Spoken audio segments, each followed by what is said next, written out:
Welcome back, it's M43. I had a good time making that little short. It definitely gave me a laugh. I'm probably still gonna wear the glasses.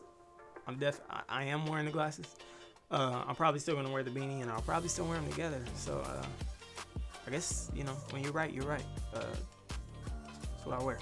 But anyway, speaking of starter packs, lenses and their focal lengths, but more specifically, crop factor. What does it mean? Why do some full frame lenses have the same numbers on them as crop lenses, but they look totally different, but they have the same focal length? I didn't understand this at first, but now I do. So I'm gonna explain it. But some of you might already know, and you can leave now. But I'd appreciate it if you stayed. But you can also stay, and maybe I'll say something that you didn't know. So focal length is actually just the distance between the lens and the sensor when the lens is focused at infinity. But how does that help us with crop factor? It doesn't. Since that number doesn't change, we have to deal with equivalence, or what's known as viewing angle. To me, the viewing angle is much more important than the focal length. I don't really care what the focal length is, honestly. I want to know what it's gonna look like. And I think that needs to be translated from lens to lens, not this measurement that can change from camera to camera. For example, this is the Sigma 18-35. Now this is a crop sensor lens. So is it really an 18-35? Yeah. Does it look like an 18-35? Depends on what you think. To me, it's actually about a 29 to a 56. So first we need to know why we need to understand crop factor. Some cameras are made with smaller sensors than your standard 35mm sensor.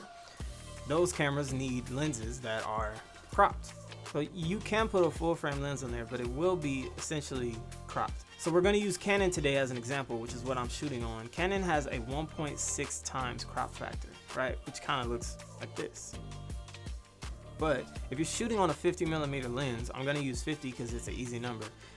With that 1.6 times crop, it's gonna be more of an 80mm lens.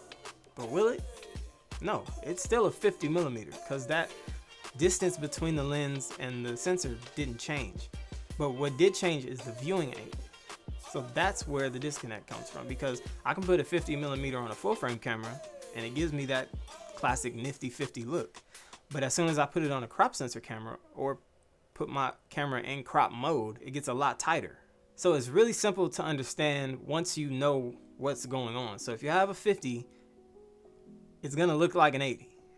If you want that 50mm look on a crop sensor camera, you probably need to get like a 35.